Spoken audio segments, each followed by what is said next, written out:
नवेगांव के पास घाटी में पलटी ट्रैक्टर ट्रॉली, 25 घायल, 15 जिला अस्पताल में भर्ती, जारी है इलाज।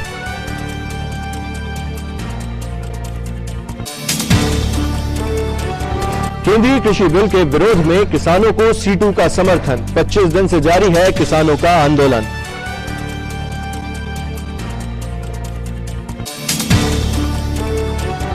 जन सुनवाई में हुई सुनवाई, कलेक्टर सौरभ सुमन के निर्देशानुसार अधिकारी रहे मौजूद, तुरंत समाधान से खिले चेहरे।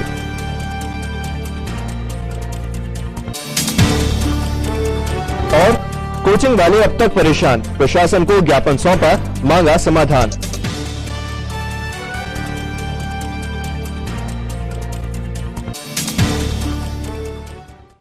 नमस्कार, आपका स्वागत है सिटी हलचल में और तमाम खबरों के साथ मैं हूं शेख नावेद। आइए अब देखें खबरों को विस्तार से। नवेगांव के पास घाटी में ट्रैक्टर ट्रॉली पलट जाने से ट्रॉली में सवार 25 लोगों के घायल होने की खबर है। तेज रफ्तार ट्रैक्टर मनकू घाटी के मोड़ पर अनियंत्रित होकर दुर्घटना का शिकार हुआ। इस हादसे में गंभीर रूप से 15 घायल ग्रामीण जिला अस्पताल में भर्ती किए गए हैं।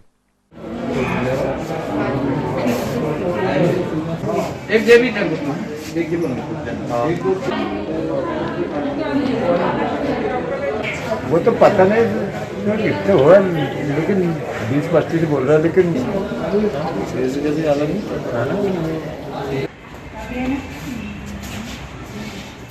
कितने लोग थे इस ट्रैक्टर में? 30 करीब।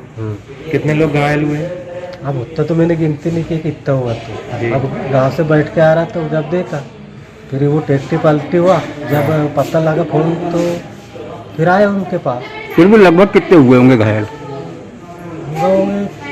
उसी 30 से कम 5-6 तो सही बचा है, थोड़ा थोड़ा, हर किसी को कम लगा, किसको ज़्यादा। मतलब 25 लोग घायल हैं। हाँ।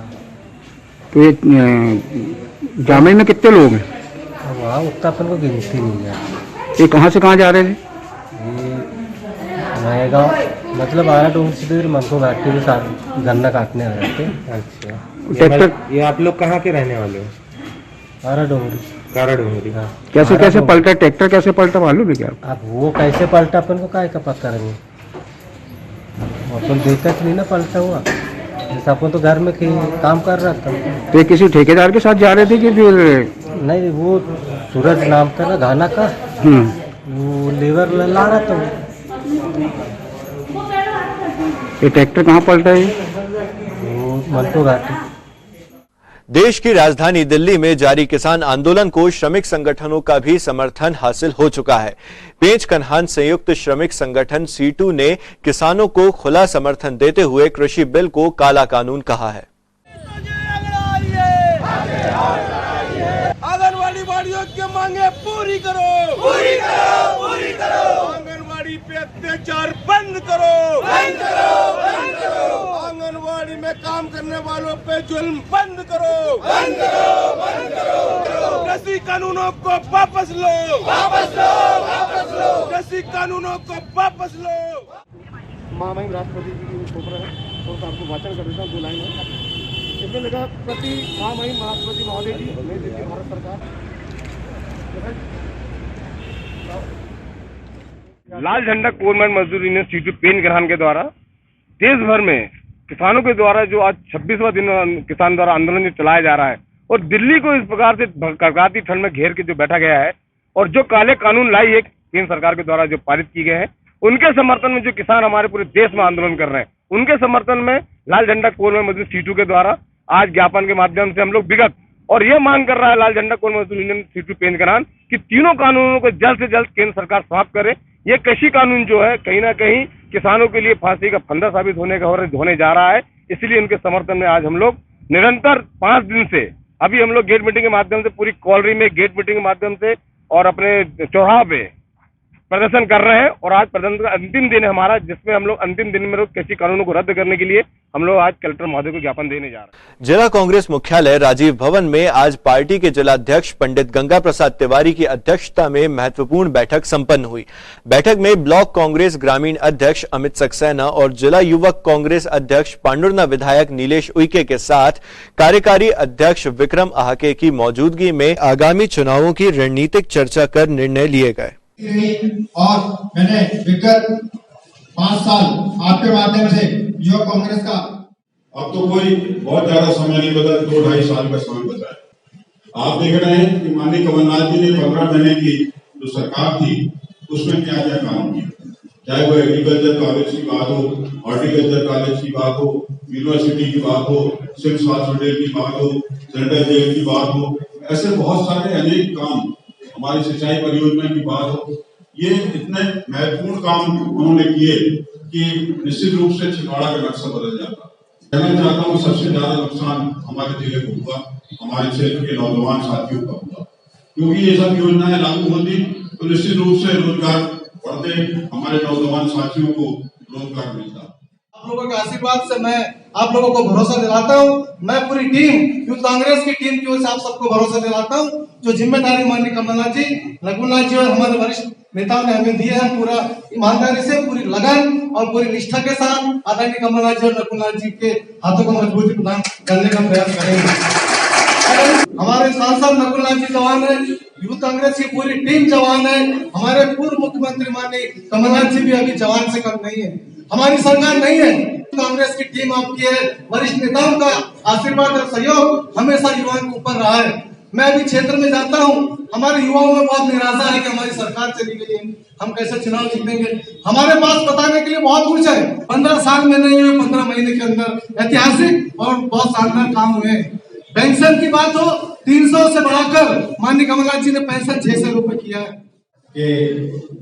अभी निर्वाचन संपन्न हुए, उसके सभी निर्वाचित पदाधिकारियों का आज यहाँ अभिनंदन का कार्यक्रम रखा गया, स्वागत का कार्यक्रम रखा गया और ये प्रक्रिया है कि परिवर्तन होता है। परिवर्तन का संबंध जो है वो संगठन में नई ऊर्जा लाने से, क्योंकि जब नए पदाधिकारी आते हैं, हालांकि पुराने भी अपना अच्छा काम कर रहे थे, सब लोग अपना डिबेट दे रहे थे, लेकिन उसके बाद भी कभी कभी ऐसा होता है कि हमको नई ऊर्जा की आवश्यकता होती है। तो परिवर्तन की प्रक्रिया हमेशा नई ऊर्जा को दिखता है और पुराने लोगों का अनुभव का लाभ तो मिलते ही। और युवा कांग्रेस की जहां तक हम बात करें तो युवा कांग्रेस आज अपने आप में एक जुझारू संगठन है और युवा कांग्रेस का उद्देश्य हमारे युवाओं का नेतृत्व करना, जिले में उनमें जागृति लाना, उनको आगे बढ़ाना। कलेक्टर सौरभ सुमन के मार्गदर्शन में गौशालाओं को आत्मनिर्भर बनाने के लिए नवाचारों को प्रोत्साहित किया जा रहा है। कलेक्टर ने स्वयं विकासखंड चौरई की रामगढ़ गौशाला का निरीक्षण अवलोकन किया और बायोगैस प्लांट के निर्माण की आवश्यकता बताई। जगह तो बहुत है, जगह तो खाली पड़ी है, आप एक ले लो ना, ये टुकड़ा मेरा होगा, इसमें आप पेड़ लगा लो। बस एक ऐसा ठीक है, परंतु पानी जगह पर प्लास्टिक वाला तो 2 ही है ना,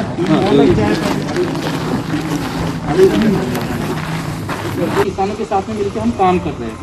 तो सर्वप्रथम क्या है कि जो एक संस्था की कीट है जिसके माध्यम से किसान के घर पे क्वालिटी टेस्ट की जाती है, तो इस कीट के माध्यम से मॉइस्चर, फंगस, डैमेज होता है, वो कीट जैसे ही इसमें से फंगस और मॉइस्चर और सारी चीज निकालते हैं तो उसके माध्यम से एक में डालते हैं, बेस मिलता है उसका व्यक्तिगत भाव की जानकारी। इस उद्देश्य को लेकर हम काम कर रहे हैं।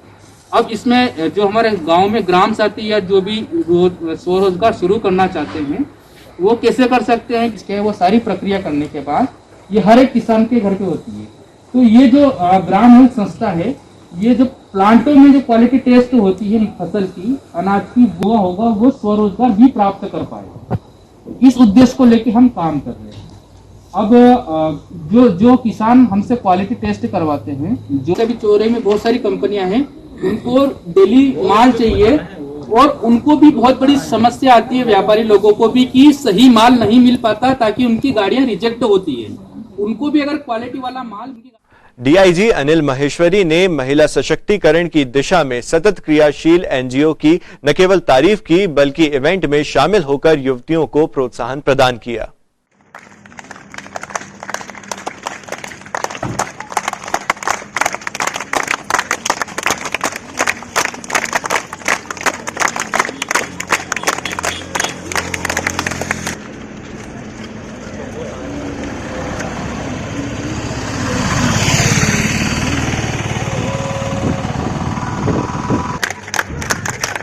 आवाज नहीं आ रही, क्या कर रहे हो?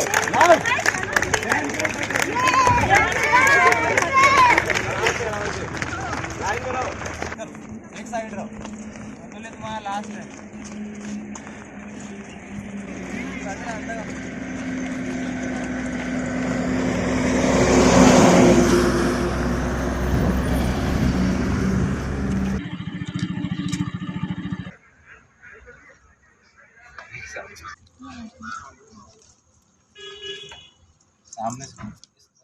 हम लोग जब से वी स्टैंड फॉर ऑल से जुड़े हैं, हम लोग को बहुत पॉजिटिव थिंकिंग आ रही है। और आज स्पेशली जब हम ELC से यहाँ आए तो हमें ऐसा लगा कि हमने अपने एम की तरफ फर्स्ट स्टेप लिया। Thank you so much we stand for all, specially thank Faisal sir जो आपने हमें इतना इंक्रीज़ किया, हमें अपने मोटिव की तरफ बढ़ाया।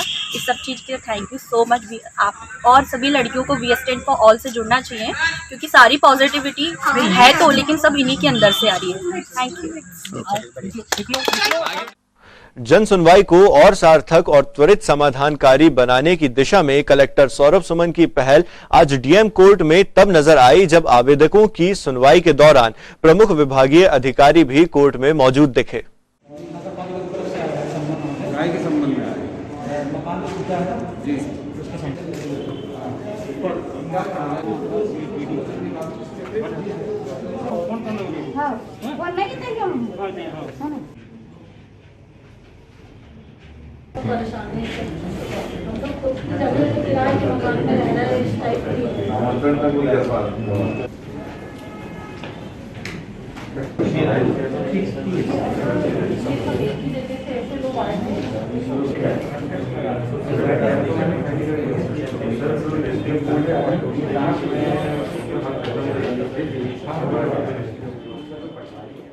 सिटी हलचल की खबरों की श्रृंखला में अब वक्त हो चला है एक छोटे से ब्रेक का। ब्रेक के बाद फिर लौटेंगे कुछ अन्य खबरों के साथ। निःशुल्क फिजियोथेरेपी शिविर छिंदवाड़ा में कोविड-19 से ठीक हुए मरीजों के लिए खास फिजियोथेरेपी की सेवाएं दी जाएंगी। पैर में दर्द, जोड़ों में दर्द, कमर में दर्द, पैरालिसिस सर्वाइकल, स्पॉन्डिलाइटिस, वृद्ध जनों की सामान्य फिजियोथेरेपी, गर्भावस्था के दौरान होने वाली तकलीफ के साथ अन्य बीमारियों का भी निःशुल्क उपचार किया जाएगा। शिविर में पोषण एवं आहार एवं मानसिक एवं शारीरिक काउंसलिंग निःशुल्क की जाएगी। निःशुल्क शिविर का फायदा उठाइए। शिविर माह में सिर्फ शुक्रवार को ही। समय सुबह 10 बजे से लेकर शाम 5 बजे तक। पता doctor Anshul physiotherapy clinic, 3rd floor, Kukda Jagat road, डॉल्सन hotel के सामने, छिंदवाड़ा। निःशुल्क शिविर का फायदा उठाइए। शिविर माह में सिर्फ शुक्रवार को ही। छिंदवाड़ा में कोविड-19 से ठीक हुए मरीजों के लिए खास फिजियोथेरेपी की सेवाएं दी जाएंगी। मेडिकल इमरजेंसी कभी भी आ सकती है, लेकिन रात बेरात अगर आती है तो इंसान फंस जाता है, क्योंकि कुछ खुला नहीं होता, डॉक्टर्स नहीं होते। अरे तो डॉक्टर 24 है ना, जहाँ है 24 घंटे विशेषज्ञ डॉक्टर द्वारा मोबाइल पर निःशुल्क परामर्श। डॉक्टर 24, बीमारी हो कोई भी, डॉक्टर 24 है ना। Nursing care, medicine, lab test, specialised doctor और सारी मेडिकल फैसिलिटीज घर पे पाने के लिए डायल करें 739000739। ये 24 आवर इमरजेंसी नंबर है और इस नंबर पर सेवा निःशुल्क है और हॉस्पिटल में भी सेवा इस नंबर से उपलब्ध है। बीमारी हो कोई भी, डॉक्टर 24 है ना। Nursing care, medicine, lab test, specialised doctor और सारी मेडिकल फैसिलिटीज घर पे पाने के लिए डायल करें 739000739। ये 24 आवर इमरजेंसी नंबर है और इस नंबर पर सेवा निःशुल्क है और हॉस्पिटल में भी सेवा इस नंबर से उपलब्ध। कुसुम IVF, नन्हे कदम अब आपके आंगन में। माँ बनने के सपने को अब करे साकार। कुसुम IVF के साथ निसंतान दंपति को अब बड़े शहर की ओर जाने की आवश्यकता नहीं, क्योंकि अब आपके शहर छिंदवाड़ा में ही उपलब्ध है मेट्रो शहर जैसी सारी सुविधाएं। हमारी सेवाएं IVF lab, IVF OT, ICSI machine and egg freezing के साथ ही एम्ब्रियो फ्रीजिंग, अंडा बनने का इलाज एवं जांच। कुसुम IVF में उत्तर प्रदेश में IVF के सर्वाधिक सफलतम परिणाम देने वाली डॉक्टर एवं कानपुर की सुप्रसिद्ध निसंतानता निवारण विशेषज्ञ डॉक्टर राशि मिश्रा एवं उनकी अनुभवी team Shivani hospital and IVF अब छिंदवाड़ा में भी अपनी सेवाएं देने के लिए उपलब्ध हैं। रजिस्ट्रेशन हेतु संपर्क करें Kusum IVF, Pandey nursing home, near Pola ground, Chhindwara. Break के बाद सिटी हलचल में आपका एक बार फिर स्वागत है। घाट परासिया में पदस्थ रहे ग्राम सचिव का स्थानांतरण रुकवाने के लिए आज गांव वाले जिला मुख्यालय पहुंचे और ज्ञापन सौंपकर अपनी मांगे रखी। आज ग्राम घाट परासिया के ग्रामीण द्वारा जो सचिव वर्तमान में यहाँ पर उपस्थित थे वो उनका ट्रांसफर छिंदवाड़ा से शामिल कर दिया गया है। वो हम चाहते हैं कि वो सचिव सुधाकर लिंगायत नाम के हैं। किन कारणों से वो ट्रांसफर हुआ है? उनका ऊपर से राजनीतिक कारणों से हुआ है। वो भ्रष्ट सचिव नहीं थे। हम चाहते हैं कि हमारी भ्रष्ट पंचायत में दोबारा कोई सचिव ना आए, वही सचिव हमारे यहाँ यथावत रहे। ये हमारा कहना है और हम सब ग्रामीणों का वही कहना है। हम चाहते हैं शासन से, प्रशासन से कि वो सचिव में दोबारा हमारी पंचायत में दी जाए। निगम के लीज रेंट को कम किए जाने की मांग वार्ड क्रमांक 13, 15 और 17 से आज प्रशासन तक पहुंची। हम सभी वार्ड क्रमांक 13, 15 और 17 के नागरिकगण हैं हम सब। और मध्य प्रदेश सरकार ने जो नगर पालिक संपत्ति अंतरण अधिनियम 2016 लागू करी है, उसके बाद से जो हमारा लीज रेंट अनाप शनाप बढ़ गया है, उसमें तमाम अलग अलग तरीके से कहना चाहिए शुल्क जोड़ के वहाँ के लोगों को परेशान किया जा रहा है। तो उसके खिलाफ हम लोग माननीय मुख्यमंत्री के नाम यहाँ ज्ञापन देने एकत्रित हुए हैं और हमारी ये शासन से मांग है कि जैसा उन्होंने ये राजस्व नजूल के लीज रेंट कम किए, वैसे ही नगर पालिक निगम के भी लीज रेंट कम किए जाएं और युक्त लीज रेंट रखा जाए। जैसा कि पहला एग्रीमेंट हम लोगों की जो ज़मीनें हमारे जो फोरफादर है उनके सब रुपयों में था और ये कलेक्टर गाइडलाइंस पर आधारित लीज रेंट इन्होंने जो नई पॉलिसी में लाया, तो इसको खत्म करने के लिए हम लोग इकट्ठे हुए। अजाक्स की कार्यकारिणी की लोकतंत्रात्मक गठन की प्रक्रिया के क्रम में निर्वाचन कार्यवाही क्रमशः प्रगति पर है।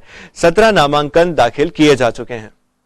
बैंक ऑफ बड़ौदा में IFC 50 हुए हैं और वो PS ने बैठने के लिए बोला है कि आप भी सब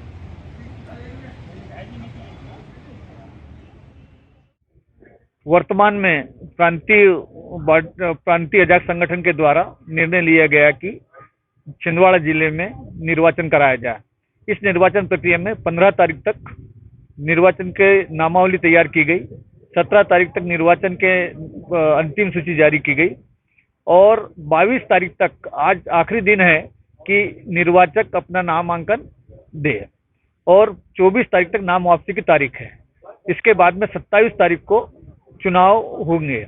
इस स्तर पर चुनाव जिला, तहसील और ब्लॉक स्तर पर चुनाव होंगे और इन सबके फॉर्म यहाँ पर भरे जा रहे हैं, नामांकन फॉर्म भरे जा रहे हैं।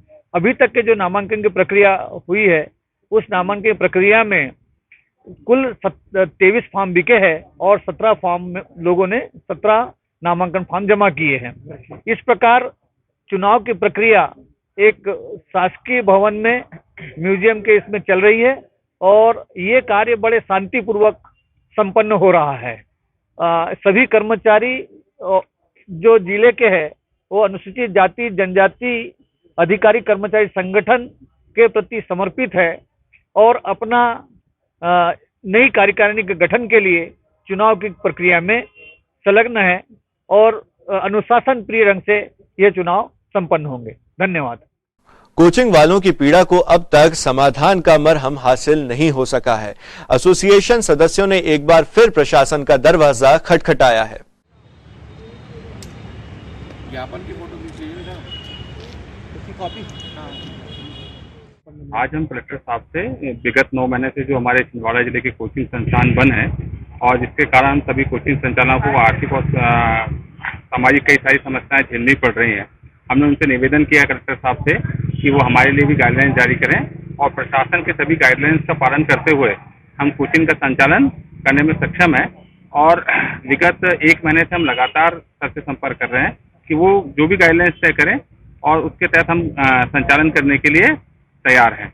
इसके लिए हम सभी कोचिंग संचालक आज साहब से मिले हैं और उम्मीद है कि जल्द से जल्द हमें वो गाइडलाइंस देने का प्रयास करेंगे और जिसके तहत हम अपना जो कोचिंग संस्थान है उनका संचालन कर पाएंगे। विगत 9 महीने से कोरोना काल के चलते हम लोगों की कोचिंग क्लासेस बंद हो गई, जिसके कारण जो है हम लोग आर्थिक तौर पे और मानसिक तौर पे लगातार परेशान होते जा रहे हैं। हम लोगों ने पिछले 3 महीनों से जब से लॉकडाउन अनलॉक की प्रक्रिया शुरू हुई। हम पिछले 6 महीनों से लगातार रास्ता देख रहे हैं और हमारे विद्यार्थियों को भी हम लगातार आश्वासन दे रहे हैं कि अगले महीने खुलेगी, अगले महीने खुलेगी, 1 हफ्ते, लेकिन हमको किसी प्रकार का राजनीतिक या प्रशासनिक सहयोग नहीं मिलता दिखाई दे रहा है। हम लगातार 1 महीने से कलेक्टर साहब से संपर्क करना चाह रहे हैं, पर बीच में सर 15 दिन के लिए बाहर चले गए थे।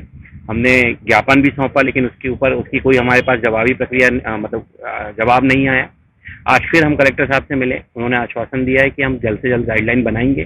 भोपाल, इंदौर, सागर कलेक्टर ने कोचिंग की जो गाइडलाइन जारी करके उनको खोलने की अनुमति दे दी है, लेकिन हमारे छिंदवाड़ा की अभी ऐसी कोई गाइडलाइन नहीं आई है। कुछ कोचिंग क्लासेस के संचालक कोचिंग चालू कर रहे हैं, चालू करने का प्रयास कर रहे हैं मजबूरन, क्योंकि उनको कोचिंग का किराया, बिजली का बिल और कर्मचारियों का वेतन, ये सब जो है देना पड़ रहा है, लेकिन वो भी फुल कॉन्फिडेंस से क्लासेस नहीं चला पा रहे। हम शिक्षक हैं, हमको चोरों की भांति, एक क्रिमिनल की भांति जो है पढ़ाना शोभा नहीं देता, लेकिन हम लोगों को मजबूरन ये करना पड़ रहा है। तो मैं आप मीडिया बंधुओं के माध्यम से जिला प्रशासन को, राज्य सरकार को और केंद्र सरकार को ये बात कहना चाहता हूं कि प्लीज हमारे लिए भी कुछ सोचिए। हमारे साथ जुड़े हुए कई परिवार हैं, ठीक है, हमारे स्टाफ, और छिंदवाड़ा में लगभग 100 कोचिंग है और इनसे जुड़ा हुआ जो है लगभग 1,500 परिवार है।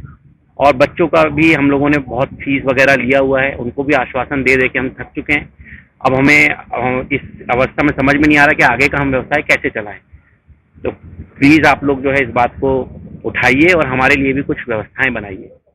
छात्र नेत्री रेशमा खान का संघर्ष लगातार जारी है। इस बार समस्या गर्ल्स कॉलेज की छात्राओं की है, जिनका रिजल्ट बिगड़ गया है। सुधार की मांग की जा रही है। आज एक बार हमने पुनः प्रचार मैम को ज्ञापन दिए। ज्ञापन के माध्यम से हमारा बस यही कहना है, क्योंकि हमने 3 बार ज्ञापन दिए, उसके बाद भी छात्राओं का अभी तक कुछ नहीं हुआ। 800 छात्रा ऐसी है जिनको जनरल प्रमोशन मिलने के बावजूद भी उनके रिजल्ट में अब्सेंट हो गया। और चूंकि अभी एडमिशन की डेट चले गई है, तो यूनिवर्सिटी में जब हमने बात की तो उनको कहना है कि हम लोग जनरल प्रमोशन का जो रिजल्ट है वो सुधार के दे रहे हैं, आप कॉलेज में अस्थायी एडमिशन ले लिए, लेकिन कॉलेज में अस्थायी एडमिशन अभी नहीं मिल रहा है। तो मेरी बस एक ही मांग है हमारी कि सभी छात्राओं को एडमिशन कॉलेज में प्रवेश दिया जाए। जो प्रवेश की डेट चले गई है उसको पुनः फिर से बढ़ाया जाए और छात्राओं को जल्द से जल्द रिजल्ट सुधर के आए। वही बीकॉम की जो छात्रा है उनको भी सेकंड का अभी तक रिजल्ट नहीं आया, उनको भी रिजल्ट आए, क्योंकि अगर उनका भी रिजल्ट नहीं आता है तो उनका जो एमए में जो एमकॉम में एडमिशन लिए उनका भी वो रद्द हो जाएगा। इसलिए बस जल्द से जल्द रिजल्ट वापस छात्राओं को कॉलेज में आए और बस इसी को लेकर हमने आज ज्ञापन दिया। ये तो थी अब तक की तमाम खबरें, और आइए अब समेट लेते हैं इन खबरों को एक नजर में और देखते हैं सुर्खियां।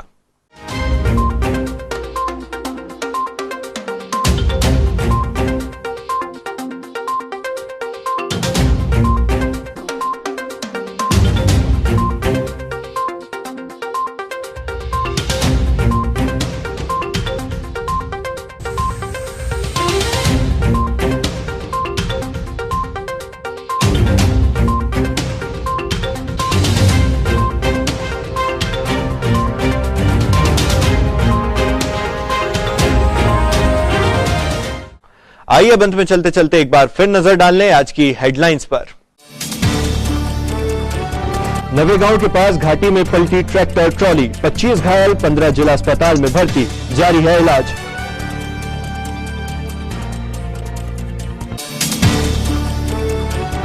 केंद्रीय कृषि बिल के विरोध में किसानों को सीटू का समर्थन, 25 दिन से जारी है किसानों का आंदोलन।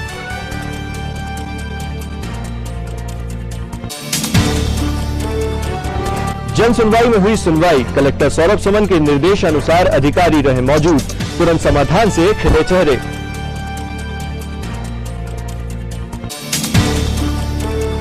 और कोचिंग वाले अब तक परेशान, प्रशासन को ज्ञापन सौंपा, मांगा समाधान।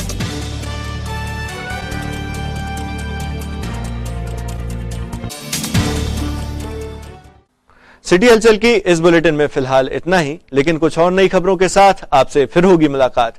तब तक के लिए हमें और हमारी टीम को दीजिए इजाजत। नमस्कार।